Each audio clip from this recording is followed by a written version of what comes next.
Subcommittee on Financial Services and General Government will come to order. I'd like to welcome Chairwoman Jessica Rosenworcel and Commissioner Brendan Carr.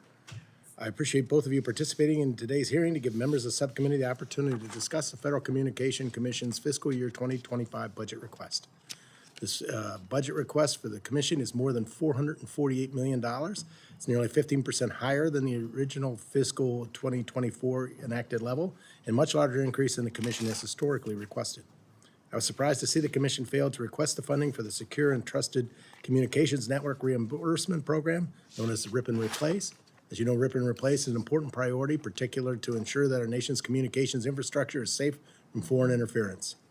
Unfortunately, due to budget shortfalls in RIP and Replace, many small providers invested money to remove Huawei, I got it, thank you, and ZTE equipment, but they don't have funds to replace it. The commission has relied on a prior supplemental funding request instead of working proactively with Congress on a clear path forward to address the critical shortfall. Something similar could be said for the continuance of the Affordable Connectivity Program.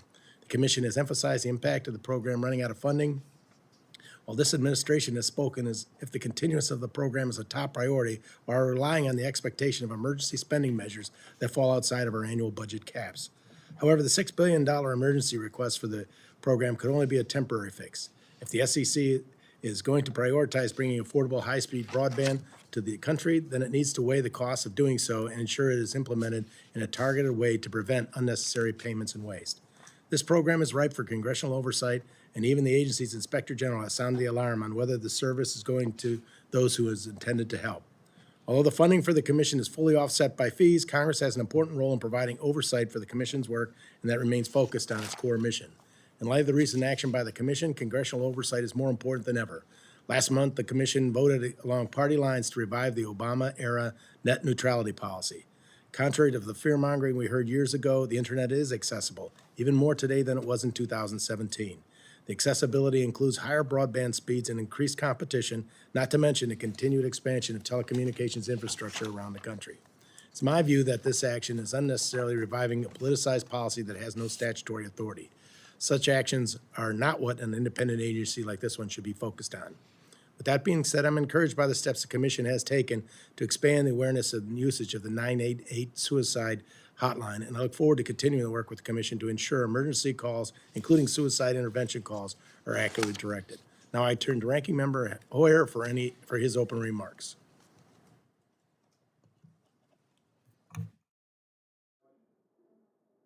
Thank you very much, Mr. Chairman. Welcome, Chairman Carr, Chair Carr, and Mr. Carr and Ms. Rosenworcel. Tough name. It's sort of like Steny. You never get it at the first time, huh? When the Communications Act of 1934 established the Federal Communications Commission, it defined the agency's mission to ensure that the American people have available at reasonable costs and without discrimination rapid, efficient, national, and worldwide communication services. Communications technology, of course, has changed dramatically in the last 90 years. The FCC's work is even more important, increasingly important today than it was 9 decades ago. In the 21st century, access to economic opportunity clearly depends on the access to high-speed internet.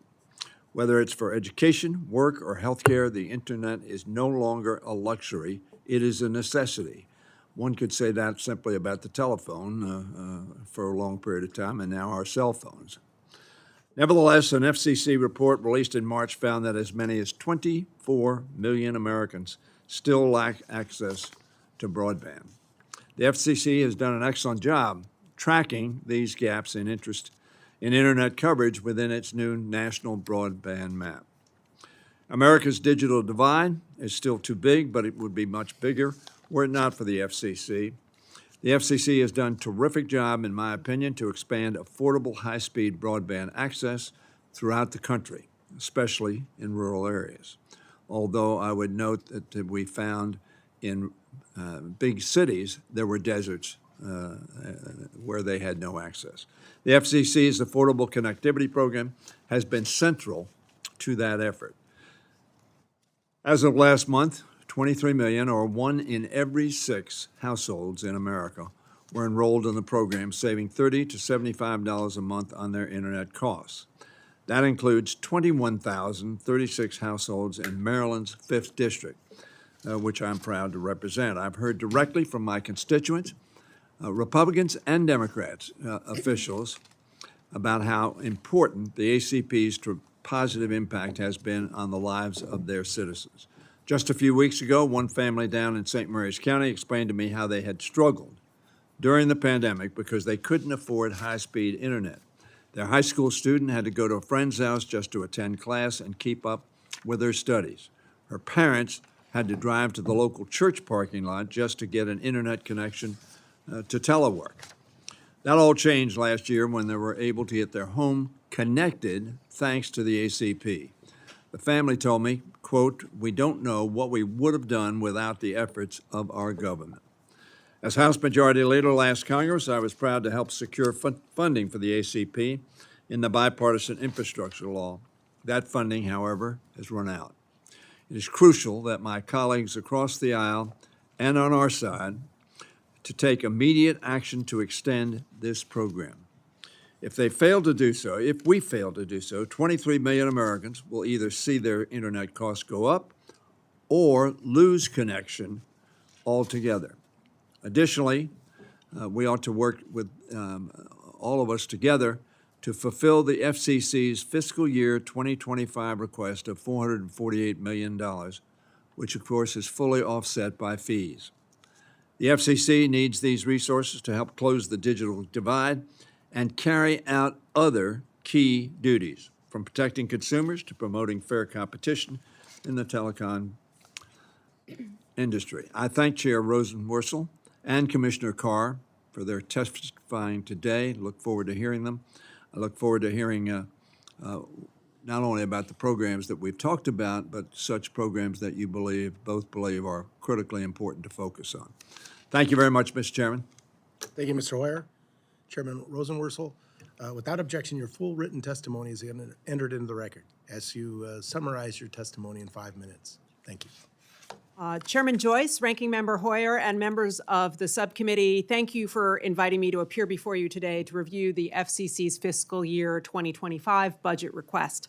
Communications technologies power 1/6 of the nation's economy, and everyone needs access to them to have a fair shot at 21st century success. As a fee-funded agency, the FCC has worked hard to develop a budget of just over $448 million. This will uphold the core values in our laws: consumer protection, universal service, national security, and public safety, while keeping pace with evolving technologies. Although this is not my first hearing before this subcommittee, it is my first presentation of the budget as chairwoman and the first woman to permanently lead the agency in our nation's history. So let me highlight some of the work under my leadership. First, the FCC built the Affordable Connectivity Program, the largest broadband affordability effort in our nation's history, and it helps 23 million households today get online and stay online. Congress provided the funds for this program through the bipartisan infrastructure law rather than as part of the FCC's annual budget. However, funding to keep these households connected will be exhausted this month.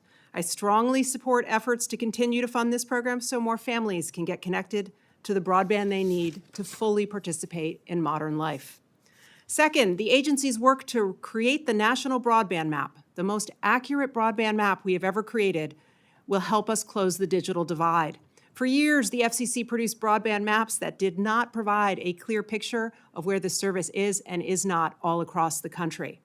That changed with the passage of the Broadband Data Act and funding from Congress. As a result, our new National Broadband Map has been used to distribute billions for broadband deployment in the bipartisan infrastructure law.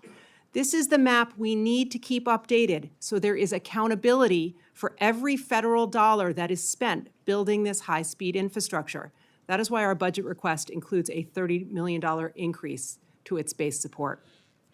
Third, the FCC is doing more than ever before to keep our communications secure. For the first time in history, we have revoked the authorization to provide telecommunications services, which will soon include broadband and not just voice service, for Chinese communications providers. On top of this, we've implemented the Secure and Trusted Communications Networks Act and are working with carriers to remove insecure Huawei and ZTE equipment from their networks. Unfortunately, we face a $3.08 billion shortfall to reimburse carriers for the full removal and disposal of this equipment. Unless we receive additional appropriation, we can only provide 40 cents on the dollar to those carriers that have this equipment right now, and this threatens our national security and risks the shutdown of networks in rural areas. Fourth, we are doubling down on our efforts to stop scam robocalls and robotexts using new technologies and new tools. And because this is a problem that requires coordination, we now have a memorandum of understanding with attorneys general from 49 states who are working with us on this problem. Already, we've made progress stopping auto warranty scams, student loan scams, and voice cloning scams, but we need new authority from Congress to stop this junk, and I'd be happy to share more about that. Fifth, we're doing our part to keep pace with the growing importance of space-based communications. Thanks to your approval of our reorganization, the agency's Space Bureau is up and running. The FCC's adopted new rules to streamline our satellite policies and a new licensing scheme for commercial space launches. Plus, we have a new first-in-the-world framework for the convergence of satellite and terrestrial communications. We call it the Single Network Future. Sixth, we have implemented the Pirate Act to help licensed broadcasters with the budget that you provided. And last but not least, we want to do more to support wireless communications in the future. But in this regard, we face a real challenge. Last year, Congress let the FCC's authority to auction spectrum expire. We need this authority back. For 3 decades, these auctions helped us distribute airwaves for wireless deployment and innovation. They also raised more than $233 billion for the United States Treasury. We need Congress to restore this authority because failure to do so will risk our leadership in 5G, 6G, and beyond. I hope to work with you to develop the fiscal year 2025 bill and ensure that the FCC can accomplish its statutory objectives. And on a personal note, I want to thank you for rescheduling this hearing to accommodate my father's funeral. We may have differences of opinion, but I am grateful for your willingness, first and foremost, to acknowledge our shared humanity. Thank you, Chairwoman Rosenworcel. Commissioner Carr, without objection, your full written testimony will be entered into the record.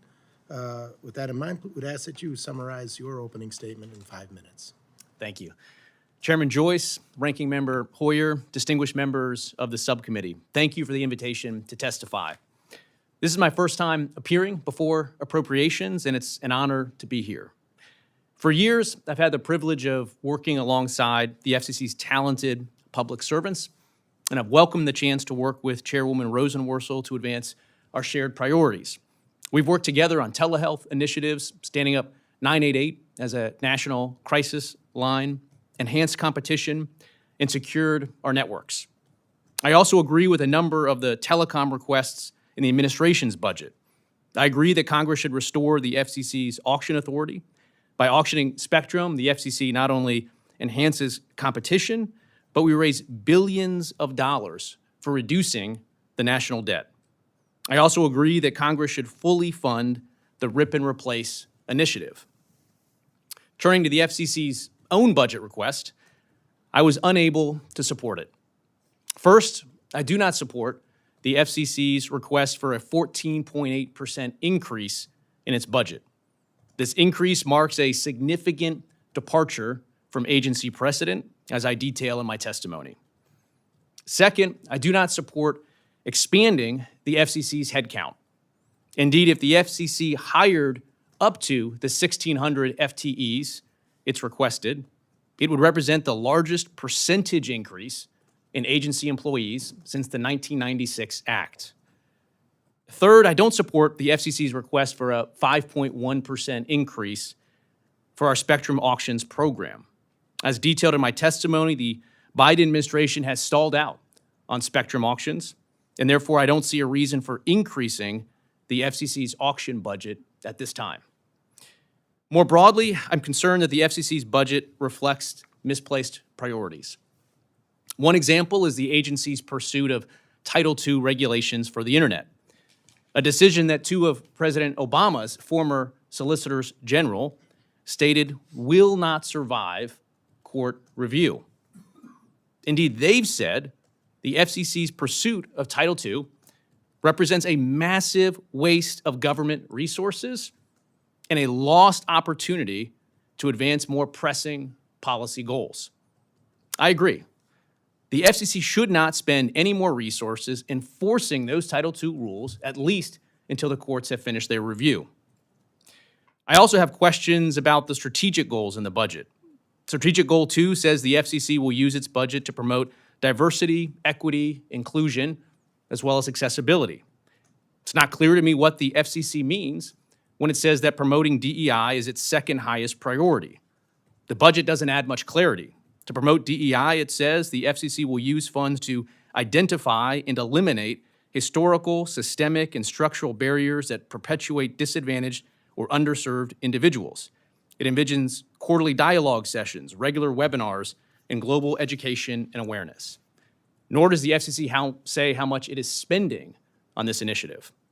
In my view, the FCC should refocus its priorities around several core goals, as I detail in my testimony. Finally, Congress has been considering the future of the ACP program. Congress created this pandemic-era initiative back in 2020 and funded it with over $17 billion. I've encouraged the FCC to implement ACP by focusing on Americans without any internet service. That's why the FCC determined that a primary goal of ACP should be to close the digital divide by reducing the broadband affordability gap. And the FCC agreed to prioritize outreach applications that enroll those without a connection. For its part, the Biden administration highlights the fact that 23 million households are enrolled in ACP as a way of making the case for the program's success. But the issue requires a more thorough analysis. The FCC's own data shows that only 21.8% of ACP beneficiaries previously lacked internet, and about 85% of ACP beneficiaries today say they would still have internet service without the program. Given the data, I don't believe that Congress should simply add more money to ACP. Instead, it should focus on reforms. That means taking a fresh look at eligibility, targeting those that would otherwise lack service, right-sizing the effort, and significantly increasing program safeguards. In closing, I want to thank you again for the opportunity to testify. I look forward to your questions. Thank you, Commissioner Carr. 5 minutes exactly. We'll now begin our questions. Each member will now have 5 minutes for their questions and answers. When the timer turns yellow, you have 1 minute remaining. First, I will recognize myself. As I mentioned during my opening statement, I was interested, though maybe not surprised, to see that the agency requested no money within its budget proposal for the Secured and Trusted Communications Network Reimbursement Program known as RIP and Replace. Instead, the budget proposal refers back to supplemental appropriation requests in what seems to be an attempt to rely on emergency spending rather than being clear about the overall budget requests for the FCC. Chair Rosenworcel, about how many small providers are you aware of that that have invested dollars to remove Huawei and ZTE equipment but are waiting on funds from Congress to replace it? Thank you for the question. I want to point out from the start that I agree with you that getting funding for this program is essential. We need to take insecure equipment from China out of our nation's networks. We have roughly 122 providers that have signed up for reimbursement. And at present, based on the appropriation that Congress gave us, we can only offer them 40 cents on the dollar for the replacement of that network equipment. It is not in our budget because it is not a part of our baseline. It is a one-time expenditure. And the previous administration estimated we would only need $1.9 billion to replace this equipment. But when I took over, we found that there was a shortfall of just over $3 billion. In part, that shortfall is because Congress changed the criteria for who would be eligible to participate in this program, substantially expanding it. Right now, we're going to need those monies to make sure that these networks, which generally serve rural communities, can continue to stay up and running and can remain secure. So I'm happy to work with you on any way to make that happen. That leads into, do you have any suggestions for how Congress can or should close the funding gap to ensure that we could fulfill the statutory obligation to remove that equipment? Well, I'm glad you asked. I do know that at present there is conversation in the Senate about how to use revenues from upcoming FCC spectrum auctions that would help support the removal of that equipment and provide the funding necessary to make sure that that program can actually fully proceed. Fair enough. I would like to go back to the other question I had in my opening statement, which is on your FCC voting on April 24th along party lines to revive the net neutrality and reclassify broadband service as a Title II telecommunications service rather than an information service. Can you explain to me under what statutory authority the FCC issued the net neutrality rules, and do you believe that rule complies with the major questions doctrine? We issued that rule under the Communications Act, and the process and substantive rule is nearly identical to one that was upheld by the DC Circuit in 2016. I am confident it will continue to be upheld. It is also consistent with the Supreme Court decision known as Brand X from 2005. I think that the work we did is wholly consistent with the law. Would you agree the rule carries economic and political significance? And if so, would it not be subjected to the major questions doctrine? I think it is apparent that the nation's communications expert authority should have oversight over broadband. And what the FCC did with that rule was return oversight over broadband. It's somewhere between silly and ridiculous that the nation's communications authority should only oversee long-distance voice service. When we changed this rule, we made clear that we will oversee broadband for every consumer in this country, making sure it is fast, open, and fair. This is a policy that 80% of the public supports. I don't think it's out of step with what the public wants, with the history of communications policy, or with the law. Fair enough. Mr. Hoyer. Thank you very much. Thank you for your testimony. There were a number of things that Mr. Carr pointed out he disagreed with.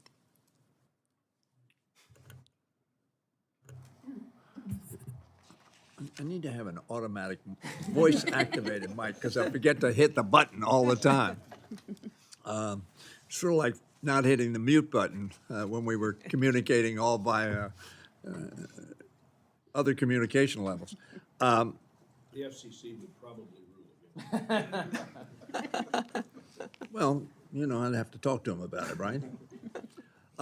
Getting back to the issues here, first of all, Mr. Carr indicated he did not support the request for greater FTEs. Would you explain why those are necessary? Sure. First of all, I want to point out that the Federal Communications Commission is operating during my tenure with the lowest level of employees we've had for 20 years, okay? So we are already cut to the bone. But when I stare at the future of communications, I see tremendous growth. With the help of this subcommittee, we reorganized and created a space bureau. We have a strategic asset in our skies associated with our leadership in the next generation of satellites. We need more engineers, economists, and space policy experts to ensure that continues.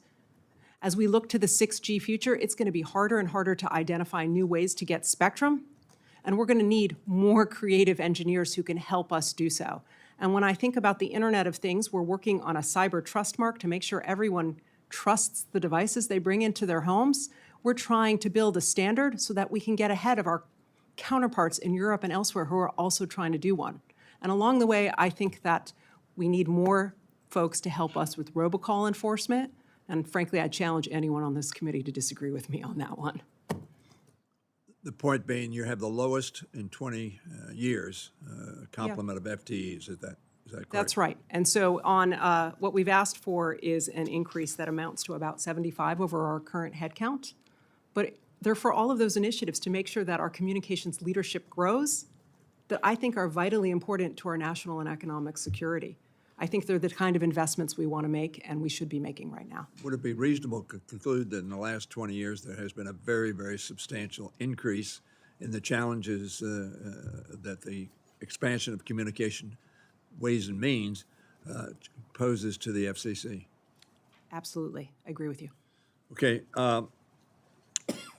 ACP, as I mentioned in my statement, I was down. We had 3 county commissioners, Republican county commissioners in the county which I represent, who said it had made an extraordinary difference in St. Mary's County, a relatively rural county, not all rural.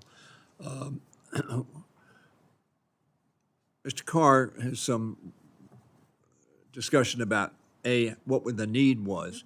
Can you go into whether or not he said 28%, I believe, didn't have of the ones that we connected, but does your map show how much the need still exists, and if we do not fund this, what providers will do in terms of stopping connectivity? All right, Their that's efforts at connectivity. good question and a complex one. Our maps generally speak to deployment, which is a separate issue. But another part of the digital divide is what the Affordable Connectivity Program is all about, which is making sure it's affordable for everyone, everywhere in this country. And the program we built at Congress's direction is the largest broadband affordability effort in our nation's history. We have 23 million households that count on it right now to get online and stay online. And what we know from our own economic surveys is that 68% of those households either had zero connectivity before or inconsistent connectivity. We also know from independent surveys that households in rural America sign up for this at higher rates than households in urban America. This is a program that helps everyone. It gets them online, it strengthens communities, and it expands opportunities. We're doing so well with this program right now, we can make adjustments, some of them along the lines that Commissioner Carr suggested to improve it. I believe every federal program can be improved, but we shouldn't stop here or now. This is how we're going to help close the digital divide, and I would certainly encourage Congress to continue this program and funding it, and doing so as soon as possible. Thank you very much. Thank you, Mr. Chairman. Thank you, Mr. Hoyer. The chair now recognizes Mr. Womack. Thank you, Mr. Chairman. And Chairwoman Rosen Worcel, I too want to offer my condolences for the loss of your father. My father, who is 89, has been in the broadcast industry for 70 years. And he had a heart operation yesterday. And but he and I are still connected. So I grieve with you and your family on the loss of your father, and our condolences to you. To Commissioner Carr, one of my favorite historical persons is Ronald Reagan, who said that there's no better example of eternal life than a government program. Was he talking about ACP? Thank you for the question. It's certainly possible that that idea could apply here. I think the conversation here is one where there actually could be some common ground. But I think for us to talk about this 23 million figure and say that therefore this program is a success doesn't really do justice to our obligations for fiscal responsibility. Again, we have lots of people on this program that are using the ACP benefit for a third internet connection. And again, the data shows that 85% of households on ACP today, again, a program that we said at the FCC is designed to get people online that couldn't afford it, would still be connected to the internet without the program. Well, I get calls from people who have become dependent on it, and I try to explain to them the challenges that we're having, because these are the same people that would tell us that a $34 trillion debt is not a sustainable idea, and I try to remind them that this is how you get $34 trillion in debt, is that you pay for a lot of things that may not be, it may be important to everyday Americans, and certainly they want to use the internet, but maybe not necessarily so important as to commit this country to future fiscal conditions that we happen to be in today. I want to go back to the increase in the budget. You know, I hear lots of times from government officials about how they're operating on personnel at levels that were, at historical lows, that sort of thing. Is that altogether a bad thing, Chairwoman Rosen Worcel? I mean, obviously, technology, innovation, the ability for us to do other things maybe reduces the necessity. But you talked about the notion of space as being one of the drivers for additional personnel. I'd like to know a little bit more about that. Sure, and thank you for your commentary about my father. We'll keep your father in our thoughts too here. Thank you. With the help of this subcommittee, I reorganized the FCC because when I took over, I realized we had thousands and thousands of satellite applications pending. We had many more Earth stations that had been proposed than at any point in history.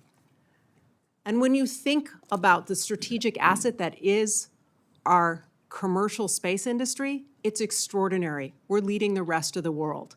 So the first thing I wanted to do was look at our satellite policies and figure out how we're going to make sure that the new space age has new rules. The volume of activity before the agency right now is unprecedented, and I just want to make sure that we process it thoroughly and in a smart fashion. So trying to grow that aspect of the agency's work is about making sure that the United States keeps its lead. But I do want to acknowledge the bulk of the increase in our baseline, because I take what you said about employees. It's a fair point. The bulk of the increase in our baseline is to make sure we can continue the broadband funding map. Congress gave us in fiscal year 21, $98 million for several years of the broadband funding map. So all we've done now that we've exhausted those funds is annualize them in the baseline. And the reason you should want to continue to support them is that Congress just spent tens of billions of dollars on broadband deployment in the bipartisan infrastructure law and other COVID-era legislation. The only way you hold the folks who took that money accountable for where they spent it is you put it on this map. And when you put it on that map, it's not just you and me who looks at it, it's your constituents. They're going to look and see what was spent in their own backyard. And I think that's a tremendous tool, and we'd make a mistake if we don't continue it. Thank you. If it pleases the chairman, I've got one more quick question I'd like to ask, and then I've got to excuse myself to another event. My family's been in the broadcast business for a long time. My dad's 70 years. He would absolutely hunt me down if I didn't ask this question. We are losing our local press, newspapers, now radio and some television. And those were the mechanisms that connected people for forever. What are you doing at the FCC to help us protect, maybe not necessarily the right word, but to enhance the ability for these local markets to continue to have this local representation in radio and television? And then I'll yield back. Yeah, that's a terrific question. Local journalism and local news matters. It's how we get the information we need to make decisions about our lives, our community, and our country, and we cannot afford to lose local journalism. It is a challenge right now when there are many more places to get facts than just the newspaper on your doorstep and the television, evening news at night. So we're trying to look at how broadcasters can evolve their signals to ATSC 3.0, the next generation standard, which might create new opportunities for them. I've also proposed a scheme whereby broadcasters that invest in their local communities get speedier reauthorization of their licenses. But I will be candid with you, we're open to other ideas because what you're talking about is very important and we can't afford to lose that source of local news. Well, thank you so much. Just as a postscript, one of America's most successful small market radio properties, Quicks and Cress in Moberly, Missouri, where I grew up. Recently, within the last 2 weeks, management came in and fired all the programming staff, all of the news staff. They're going to total syndication and music, and that will create a void in that community unlike it is seen in a company that's been representative there for all of these many decades. And I think it's a serious issue that we need to have as members of Congress, and I'll yield to the gentleman for his comment. Yeah, thank you. Congressman, you're right. If you look back, the late 1990s into the 2000s, we saw thousands of local newspapers shutter across the country. And there's a lot of reasons for that, but the FCC didn't help. We had rules at the time that prohibited investment in local newspapers. Flash forward to today, that's potentially the future for broadcasters if we don't start to right-size our regulations. We can't sit back and just observe the decline in local journalism that's coming from the lack of investment potentially in broadcasters. There's a saying in D.C. that democracy dies in darkness, and it may very well be that the FCC is the one turning out the light. If we don't fundamentally reform our approach to radio and TV broadcasters, their future could be the one of local radio. There's a lot of reasons why I don't think it will be. It's incredibly valuable. There's nothing valuable. There's nothing that beats live and local. But we have to give broadcasters the chance to innovate and to compete. And right now they're competing against large technology companies that do not have anywhere near the regulations that they're facing that broadcasters do. So if we care about journalism, we need to care about a regulatory environment that will allow investment to succeed again in broadcasting.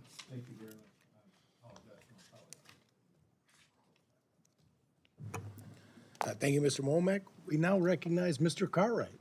Thank you, Mr. Chairman, and no apology necessary, Mr. Womack. I made a lot of comments I agreed with. Certainly in northeastern Pennsylvania, we've seen a consolidation of local news that has been horrific, and it will hollow out the ability to communicate locally. Couldn't agree with you more. And thank you to both of our witnesses for being here. Thank you for disagreeing with each other and saving us the trouble up here. Chair Rosenworcel, I want to pick up on your theme of affordable connectivity program. The FCC's budget in the president's budget request states that agency's #1 strategic goal is to pursue a 100% broadband policy. I couldn't agree more, and I'll tell you why.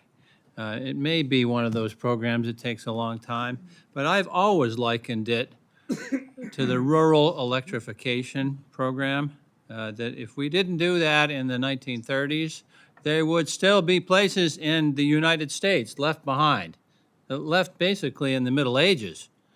This is one of the things that I think we can all agree that government does well. It certainly did with electrification, and I don't see much of a difference at all with 100% broadband. And one thing to always remember is that we're talking about rural places. Folks, I'm a Democrat. They aren't Democrats in these rural places. I'm helping people that vote against me. And that's okay, because this is an American effort. So I wanted to make that point. Chair Rosenworcel, you've already mentioned the Affordable Connectivity Program, which provides affordable high-speed internet options for low-income households across the country. There are over 48,000 households in my district in northeastern Pennsylvania alone enrolled in that program.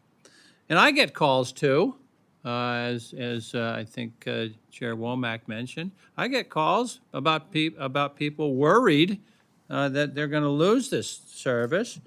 Thousands of messages we've had over the past few months from constituents who are nervous about their ability to afford adequate internet service without the ACP. Some of these constituents are working families with children who rely on the internet fully to participate in their education. Others are seniors on fixed incomes who need the internet for telehealth services, and we'll talk about that a little bit later, or to simply communicate with their families. So I want to emphasize how important it is that we find a way to extend this program to ensure that predictable and consistent funding remains available in the future. And let's all remember this. I'm a firm believer, I'm an engineer's son, and my dad passed away many years ago, but think of him every day.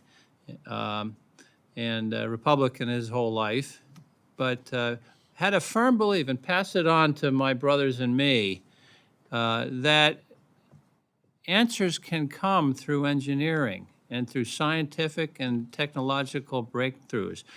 The answers that will make these things like 100% connectivity feasible and cheap. They're out there. Just stand by. This is why we have to promote STEM education and the next generation. They're the ones coming up with the answers. But in your testimony, Chairwoman, you said that previously appropriated funding for the National Broadband Map has been exhausted. How important is it for Congress to provide the necessary funding to the FCC for the continued management and development of the National Broadband Map? Thank you, Congressman. The National Broadband Map is an absolutely essential tool if you live in urban America, rural America, or anything in between. Because for the first time in our nation's history, we took more than 200 different databases, property records, tax records, satellite images from flyovers, and identified every buildable location in the United States. And then every 6 months, we have carriers fill in and tell us where they provide service, and then we offer the public and state and local actors the opportunity to challenge that service. So through a mix of data collection and crowdsourced information, we're getting granular information about where service is and is not. And that's important for everyone in Congress, because when you spend money to send it to someplace, you've got to make sure that there's follow-through. This map is your tool for accountability. Thank you for that. More later. I'll yield back, Mr. Chair. Thank you, Mr. Cartwright. I'm sure we can't wait. Mr. Carl. Thank you, sir. Thank you, Mr. Chairman. Chairwoman? Yeah. So you have less people than 20 years ago and a small budget. You qualify as a Republican. Would you like us to print you a ticket? That's the kind of people we need. That's what we're focused on. Smaller budgets, less people, government, and then. Listen, I think doing things efficiently should be an active bipartisan consensus. Well, I agree with you. I appreciate you listening to my humor. I live in Mobile, Alabama, about 330,000 people, and it's not a real rural county. I live outside the city limits, and I do not have broadband. I cannot get broadband. The telephone that I used to have, telephone lines have quit carrying it out that way. Thank God for Elon Musk. Because of him, I'm able to actually protect my family with the security system that I paid for, and actually able to check my emails.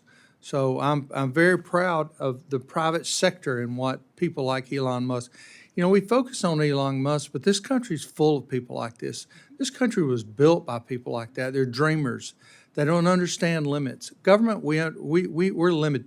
We have limits to everything. That's all we're about, is limiting people to do what we think that what's best. But I think what we're spending now on the broadband, which we have to, you're not going to hear me talk negative about it, I think in 20 years is going to be totally outdated. All these lines, all these things we're focused on, I think the wireless is the direction we should go, and we should be spending more money in that direction. And getting people to the table like Musk, to tell us what his dreams are and what his visions are, and people like him. But we have to work with what we have to work with. We've got a governor in the state of Alabama. She's done an incredible job of getting money out and getting internet to the small rural areas. I have the main trunk line that ties Alabama to Mississippi that runs across my front yard, but they won't drop it for my house. Now, I'm not blaming them, and I'm assuming there's a regulation there because they're regulated as a business. I don't know. If that's their business model, God bless them. I don't want to enforce anything else on them. But it's frustrating to me when I have to stay up here for a week knowing that my wife's back there by herself. But with that said, anyway, thank you. Question to you, Mr. Carr. Isn't it nice to have a simple last name? Yes, sir. You know how bad this gets butchered? Everybody keeps waiting for me to give them my last name, so I know you should probably share the pain too. Last month, the FCC considered a proposed rule to require the implementation for wireless calls to the 911 suicide crisis lifeline to ensure that calls are routed based on the geographic location of the origin of the calls rather than area code and exchange associated with the wireless phone. When should we expect the FCC to take the next step there, and when should we expect that to be put in action? Yeah, thank you for the question. I defer to the chair on timing. She brings orders to a vote, but I'll say that this initiative that she's pushed forward is a really good one. This idea that we can move calls to 988 to the local community makes a lot of sense. I've heard about this in Sioux Falls, South Dakota, about the importance of making sure that a call from South Dakota goes to someone that lives there as opposed to the East Coast. So I defer to the chair on timing, but this is one that I fully support. Yes, listen, getting the National Suicide and Crisis Hotline more localized is a bipartisan initiative. When someone dials those 3 digits, when they're in crisis, we want to make sure they get local help.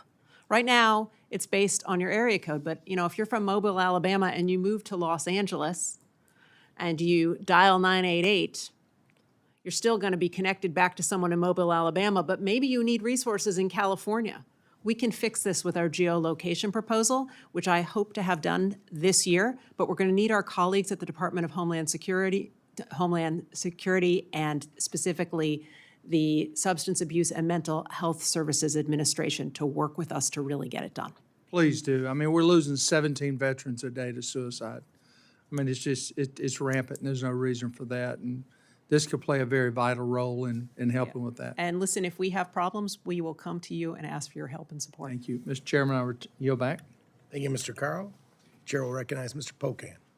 Thank you, Mr. Chairman, and thank you both for being here. Chairperson Rosenworcel, so let me also talk about the the Affordable Connectivity Program, because we get it a lot from constituents, town halls. I just did a bunch of them, and it comes up, I think, virtually every town hall, people talking about it.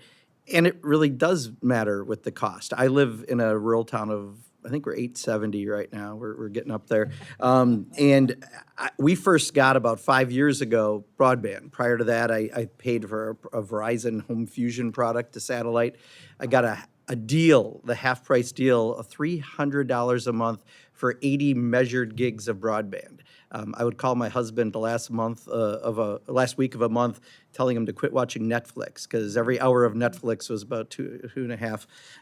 Anyway, long story short, we benefit from this in Wisconsin. 400,000 households, about 1 out of every 6 have benefited from this program.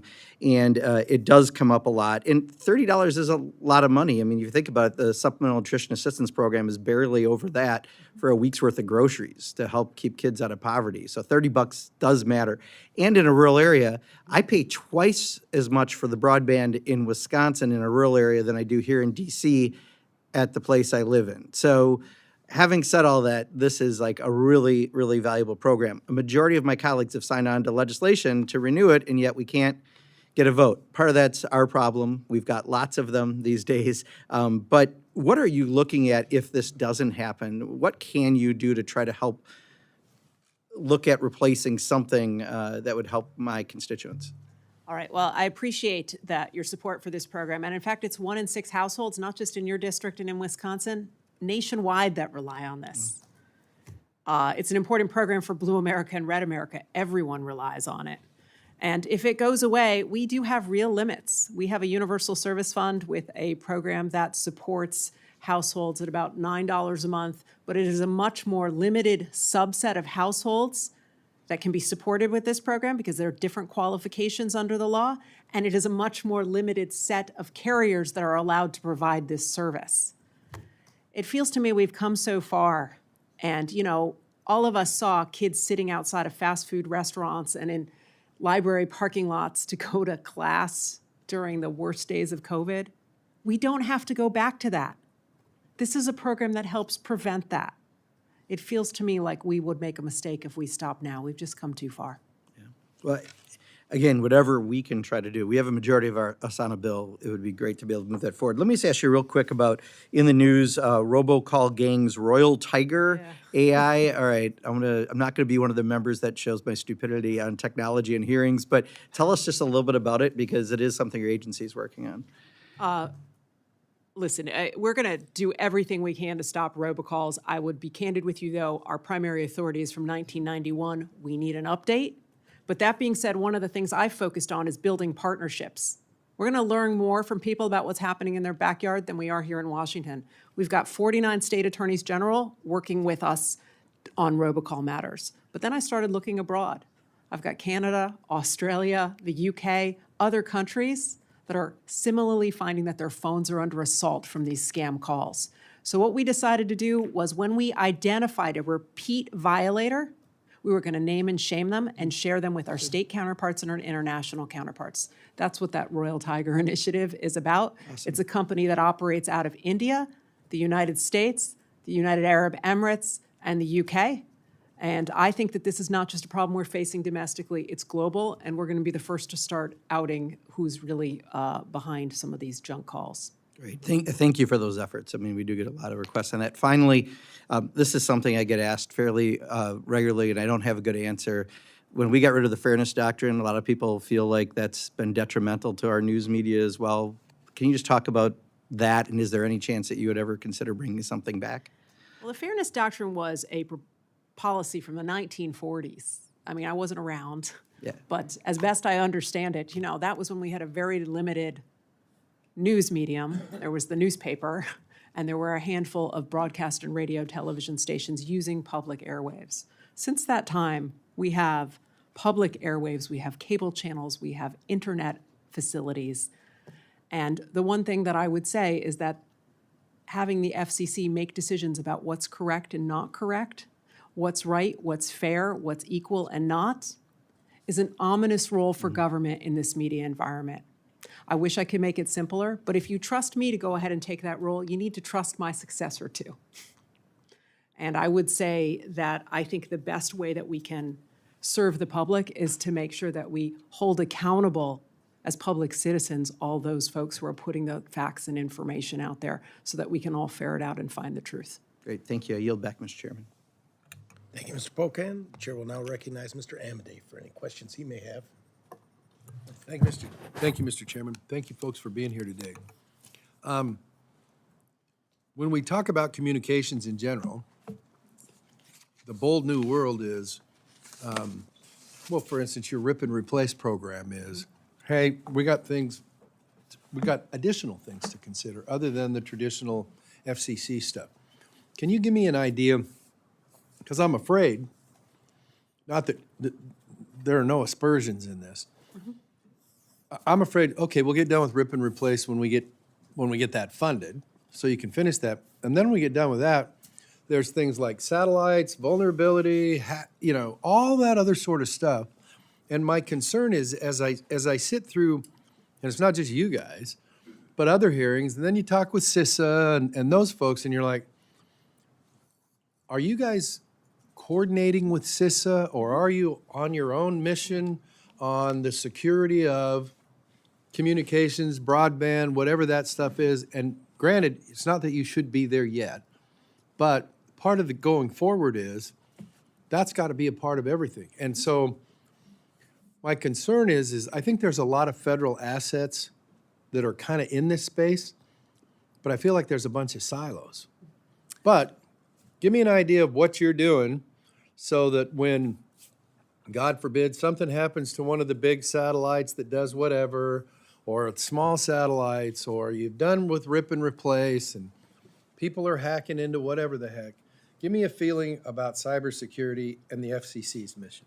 Okay, well, first of all, you're right to be concerned about all of those things. I share every concern you just described. We all should. Because communications is an input into every aspect of our economy. It's essential for our national security. Absolutely. And so when I took over, I started up something that hadn't been going for years and years called the Cyber Forum for Independent Regulators. I got 39 different agencies, and I lead them to come together to see if we can harmonize our policies. We all have different statutory authorities, we all have silos, we all have different goals, but we are trying to come up with common language and to make sure that we are all working together. I also have been working with CISA on our Communication Security Reliability Interoperability Council. For the first time, I brought them right in to work with us. And when we started to identify problems with Border Gateway Protocol on internet services, that was done in conjunction with the Department of Homeland Security. So behind the scenes, we have more cooperative relations on these issues than ever before, but that's ultimately because the problem is bigger than ever before. And frankly, we've worked a lot in a very bipartisan way on communication security issues. I think Commissioner Carr would agree with that. We have identified how to take away the authorization of certain Chinese companies. We have set up a new equipment certification system. As you mentioned, we have rip and replace. We're working with national security authorities to develop a covered list of insecure equipment. And just this month, we have, at the request of Commissioner Carr, we're now working on a policy to revisit the laboratories and certification bodies we use for radio frequency equipment and to make sure that those too are secure. Along the way, we've also set up a new policy on the Internet of Things, working on cybersecurity principles that come from the National Institute of Standards and Technology. So there is more cooperative work going on this than ever before, but you should continue to demand it because these problems are bigger than before. Thanks, Congressman, for the question. I would agree. I think, look, as a government, as a country, we had to play catch up starting the last couple of years, particularly when it comes to the threat posed by the Communist Party of China. We've taken action at the FCC at the device layer, looking at Huawei and ZTE. We've taken action at the carrier level, China Mobile and China Telecom. And as a country, we've now taken action or in the process of it at the application level, including with TikTok. And so I think you're right. This is no silver bullet that's out there, but we are right now putting processes in place that are going to be more accurate at identifying these threats earlier than what we've been looking at the last couple of years. And so I think, the future, we're going to be much more secure and prepared than the last couple of years. And we're holding hands with CISA on that? Absolutely. Yield back. Thank you very much. The Chair would now recognize Mr. Bishop.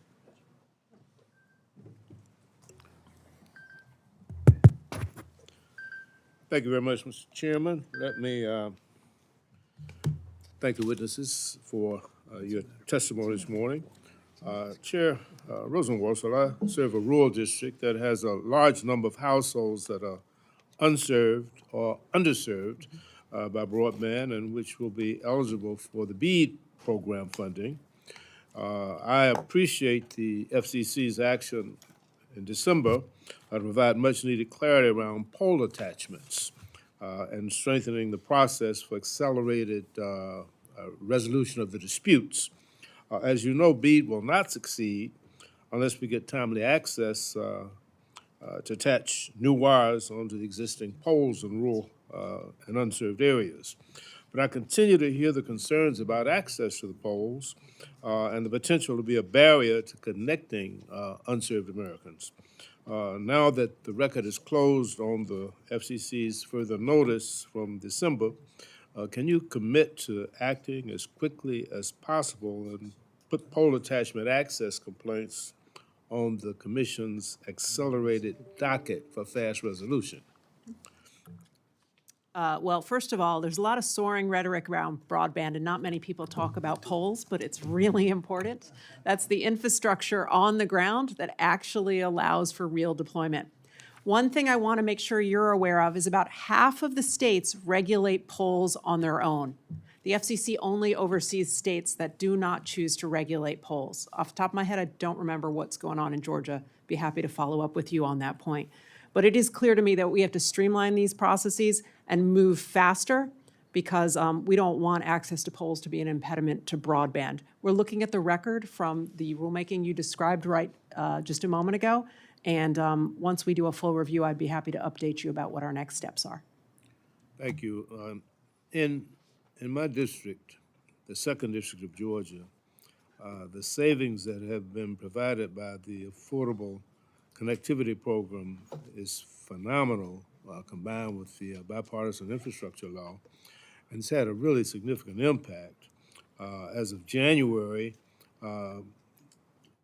97,000 households have reduced their broadband costs, saving almost $52 million annually, and there's an additional 29,000 households that are eligible but have not taken advantage of it. So it's a great program.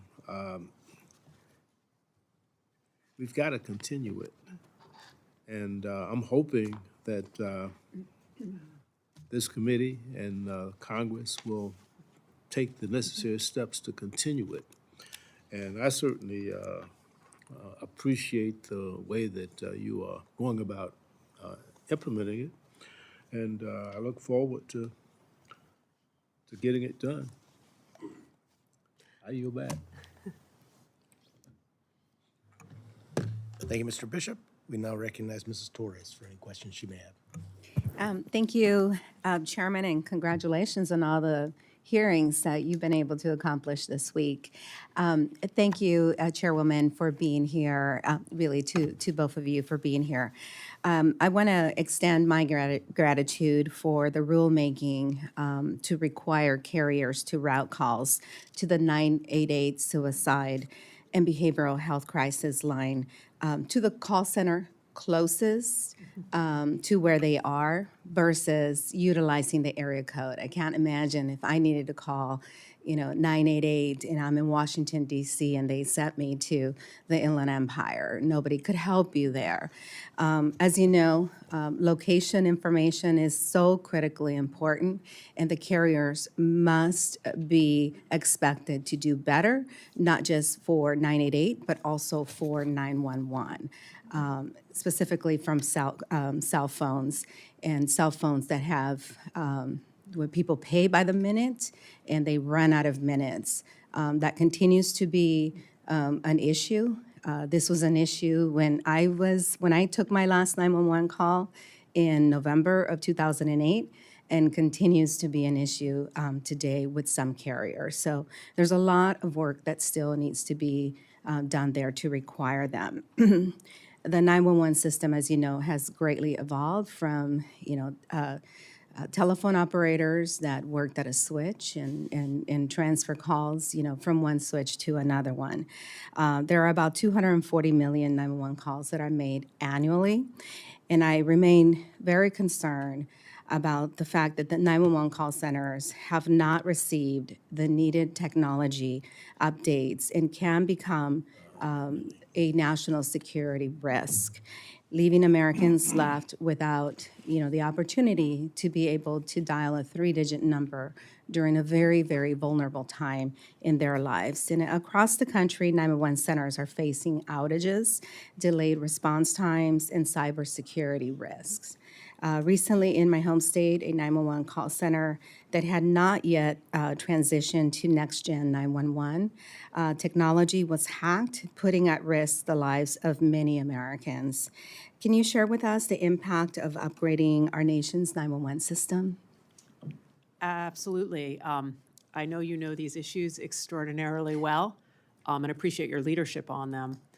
As the saying goes, you might only call 911 once, but it will be the most important call you ever make. You need that call to go through, and you want the people on the other end of the line to know where you are when you are asking for help.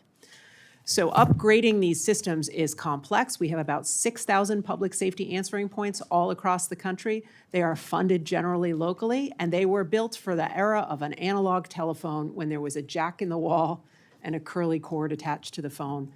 But as you mentioned, most of those calls today come from wireless phones. So we got to figure out how those calls come in. They are consistently identified where the people are, and that also that the 911 centers themselves don't have outages. We have updated our policies for location-based routing to improve the location of where the individual is using a wireless phone calling 911. And we have also increased the obligations of carriers to report on local outages to their local 911 call centers. There's still more work we can do as we move to next generation 911, and that also includes something I know you care about deeply, which is making sure that our nation's 911 operators get an upgrade from the Office of Management and Budget so they are classified as public safety professionals. They deserve that classification, and I think that's an important thing to continue to push for. Thank you for that feedback, and thank you, Chairwoman, and also Mr. Carr, for your support for the 911 SAFES Act. I know that both of you have expressed your support to move this issue forward. For my colleagues, until 911 dispatchers are classified, as properly as first responders, we are never going to be able to provide them with the grants, the grant opportunities that they need in order to recruit, train, and improve their systems.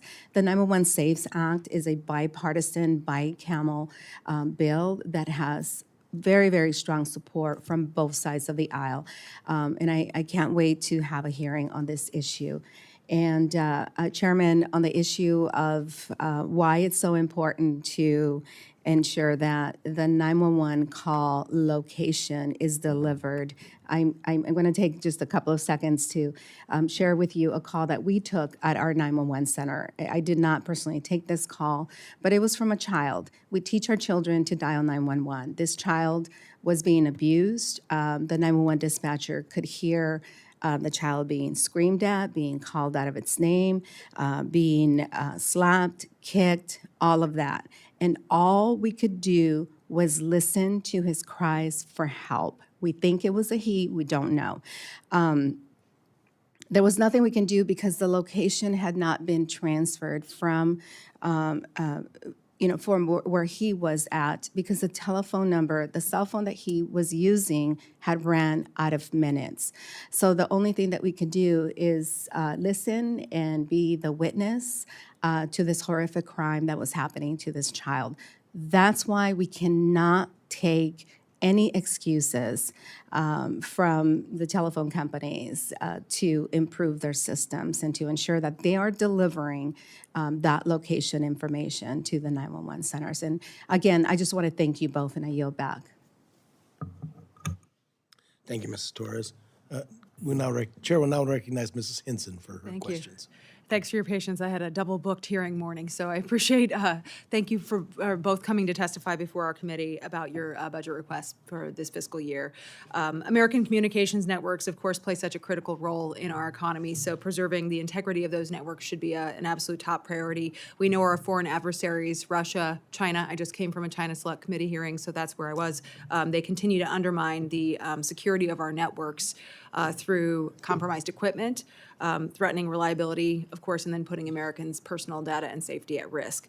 Earlier this year, the House Select Committee on the CCP sent a letter to the FCC raising concerns that American device manufacturers may be utilizing Russian and Chinese GPS signals in violation of FCC rules. And your office did recently reply saying you had opened an investigation into this matter. So, Madam Chair, what is the national security risk posed by American device manufacturers utilizing GPS signals from Russia and the PRC?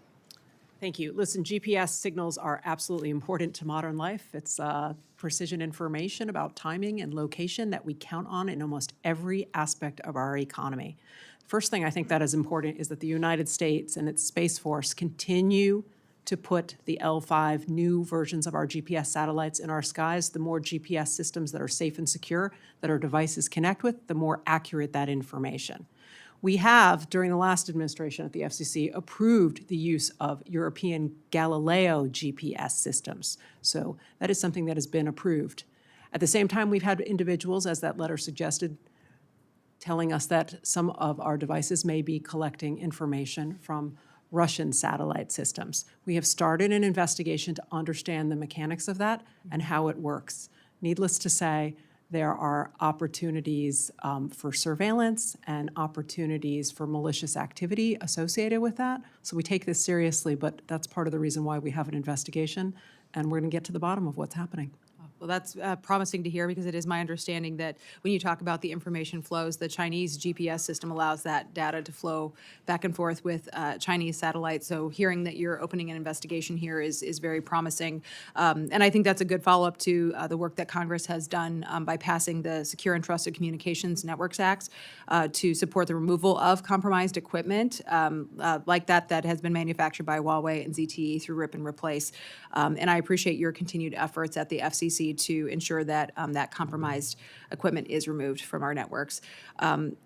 You're required, obviously, to publish a covered list of technologies that pose an unacceptable risk to national security. So can you answer a little bit about how the Commission is working with other federal agencies to determine national security threats when adding technology such as white-labeled equipment to the FCC's covered list? Yeah, in this regard, we're governed by the law. The Secure and Trusted Communications Networks Act actually itemizes out the national security authorities who have the ability to add to the covered list. The Office of the Director of National Intelligence, the Federal Bureau of Investigation, specific authority granted under executive order to the Department of Commerce, the Department of Justice. It's very specific about who can do that. The FCC cannot do it on its own.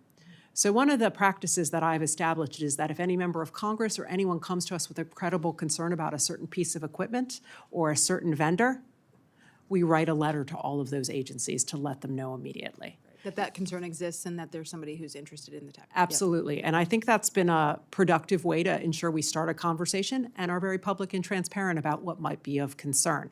That being said, I'd love it if this process moved faster, and I'm regularly telling our national security authorities that they can speed up the review of any requests we've made. Are you getting what you would consider adequate response from those agencies? Yes. I think as As a professional, as a citizen, I appreciate the care with which they assess these things. Okay, well, certainly let us know if you're not, or as you mentioned, that process needs to probably move faster for national security reasons.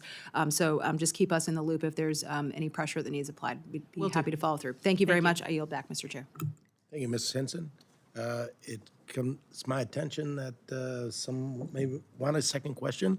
I'll pass, but I will yield my time to Mr. Amadei for the, any question he might have. Thank you. Just a brief follow-up.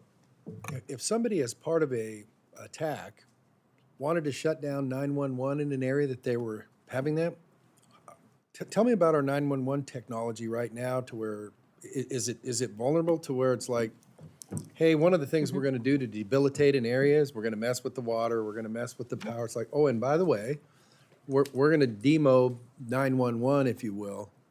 And I don't know that to be the fact, but 911's kind of your guys' bailiwick. How resilient are we with 911 if somebody's trying purposefully to It is flip the essential switch? for all of us to understand that everything is vulnerable. Everything has vulnerabilities. No, It's no, only no. a I degree. understand it's vulnerable. What I want to know is what's the plan to make it less vulnerable? Sure. So the challenge, especially with 911, is that it has been a locally funded exercise. So we have some states that have invested a lot in it, some states that have invested less in it, some states that have many public safety answering points, some states that have very few of them. But in nearly all states, what we have is a real effort to make sure that there's 911 redundancy.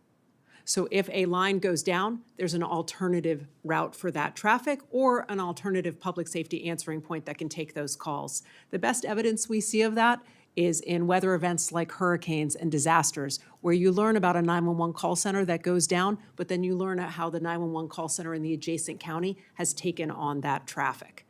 And that is regular practice in most communities around the country. And to your knowledge, is CISA involved in any of this redundancy? I get hurricanes in that, but we're talking about bad We're talking about actors malicious actors that purposefully would trying to throw a purposefully- dart. You know, CISA's advisory, and we certainly work with them on our Communication Security Reliability Interoperability Council, which has a 911 working group. Can you, in the next few days, let us know how to get a hold of the 911 working group so we can ask them? Yeah, certainly. We also, I should point out that we updated all of our policies to make sure that there were outage obligations on the carriers, to make sure that 911 call centers are among the very first who are notified about any outages in their systems.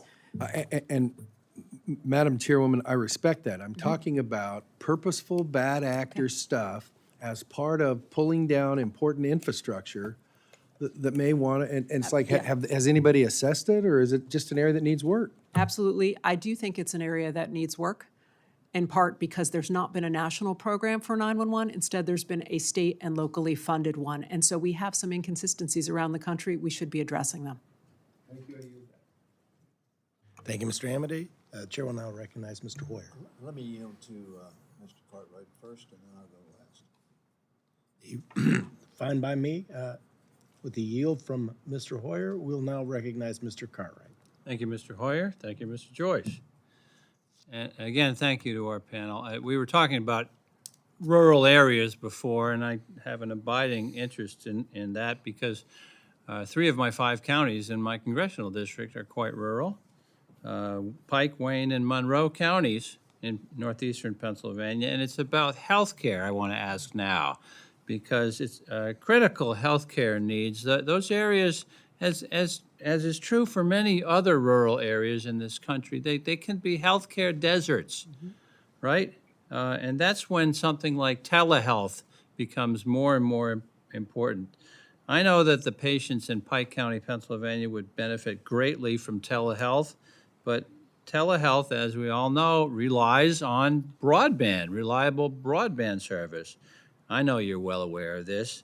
For years, the FCC's Rural Health Care Program has helped sustain telehealth and telemedicine services in some of the hardest to reach places of this country. The FCC has continued to anticipate critical problems faced every day by Americans, and I want to commend you on your excellent efforts in that area. The Rural Health Care Program makes telehealth more accessible to rural communities by offering discounted broadband rates to rural health care providers.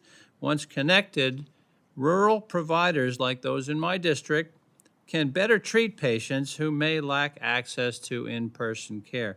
Chairwoman Rosenworcel, what are the biggest barriers that exist in adoption and implementation in telehealth and telemedicine in rural areas? And what steps is the FCC taking to incentivize healthcare providers to participate in the rural healthcare program?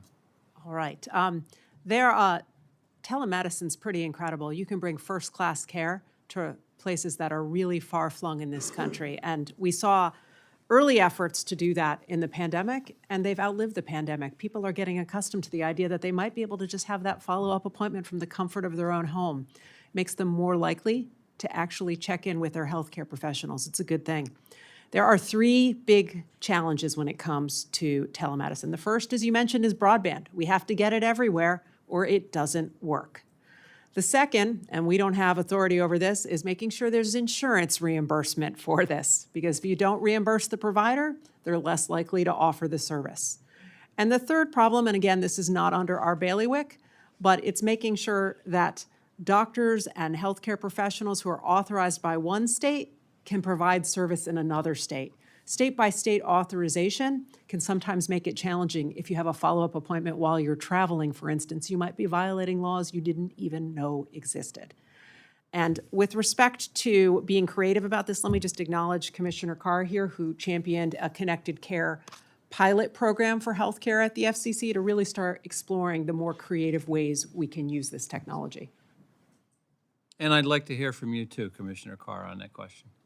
Thank you so much. I mean, you're exactly right that with technology today, people can get high-quality, affordable care directly where they live, including in communities that have primary, let alone specialists that have gone out of business. I first learned about this in a small town, Ruleville, Mississippi, where I met a woman, Miss Annie, who got diagnosed with diabetes when she woke up one morning with blurred vision. She wasn't seeing much progress using traditional care methods, but she was sent home with a Bluetooth-enabled blood glucose monitor and an iPad. Every morning she'd prick her finger, and the iPad would give her feedback about what to eat, how to exercise based on that specific data. And she saw a tremendous improvement. We took that idea and effectively made it nationwide through this connected care pilot program.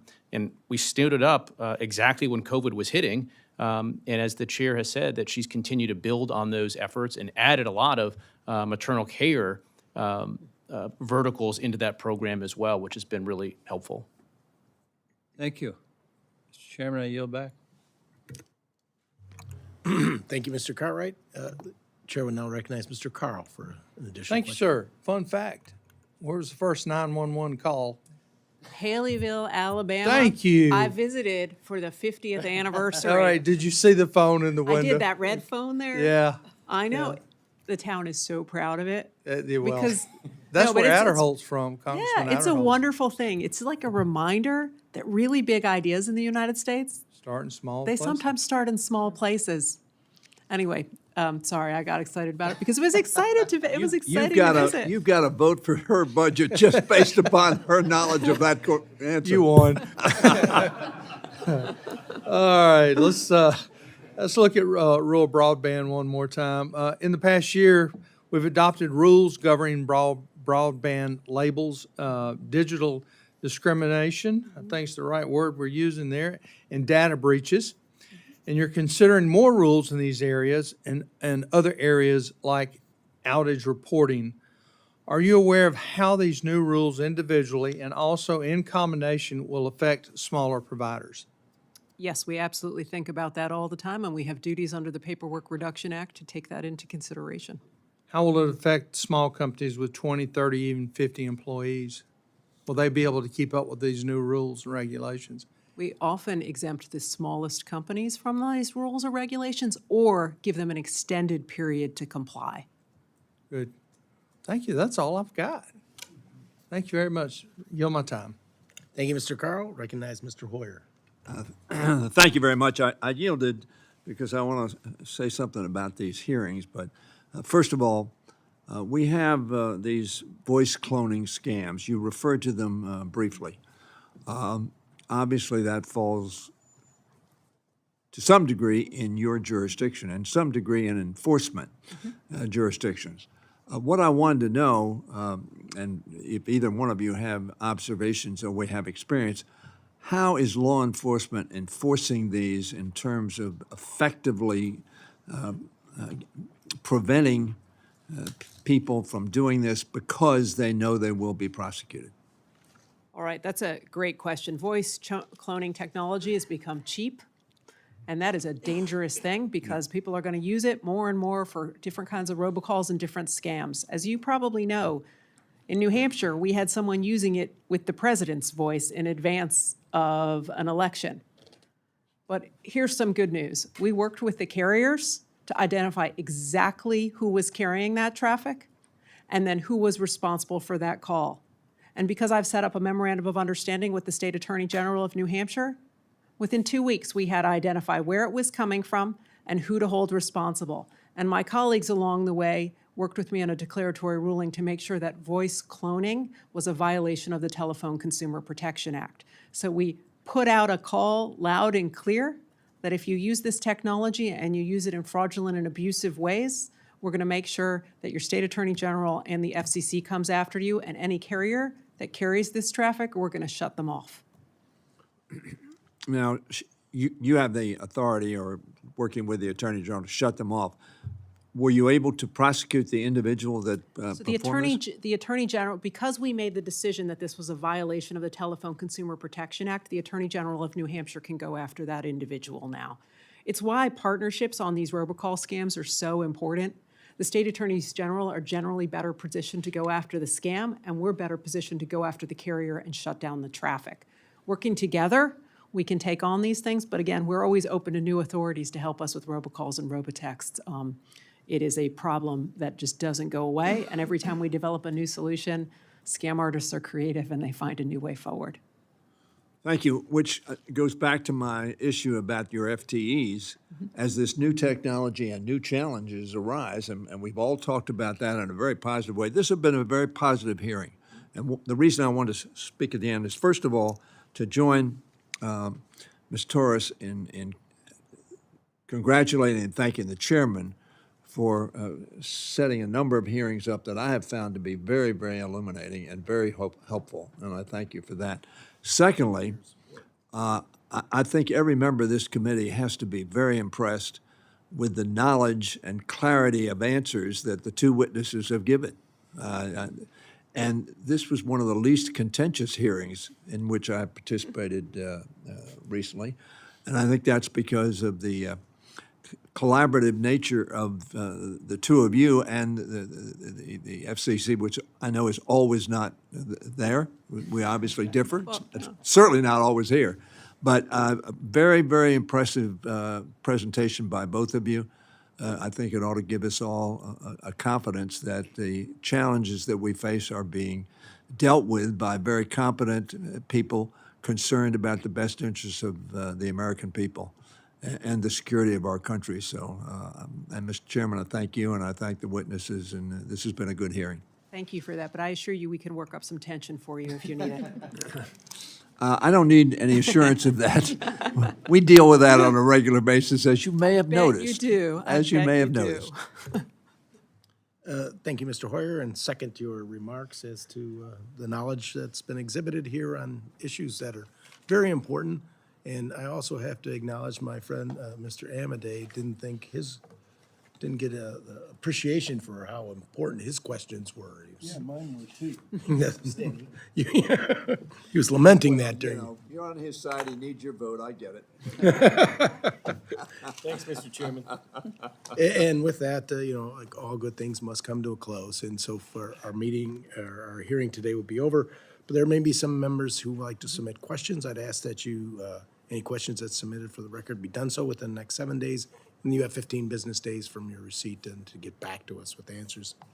I'd like to thank both of you today for being here today, the intelligent discourse that's taking place, and look forward to working with you in the 25 budget. With that, this hearing is concluded. Great hearing, Mr. Chairman, great hearing. Thanks. Thank you. I think. Thank you, sir.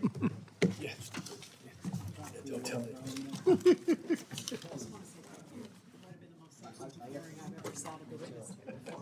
And you had answers for Thank you everything. so much. Yes, I appreciate your time. We'll probably have some Thank you for your time. for you, so, yeah. That's important. Old school. Thank you, Chairman. Good to see you. Thank you. Good seeing you. I also got a text from your wife, making sure we didn't beat you up too much here. He basically got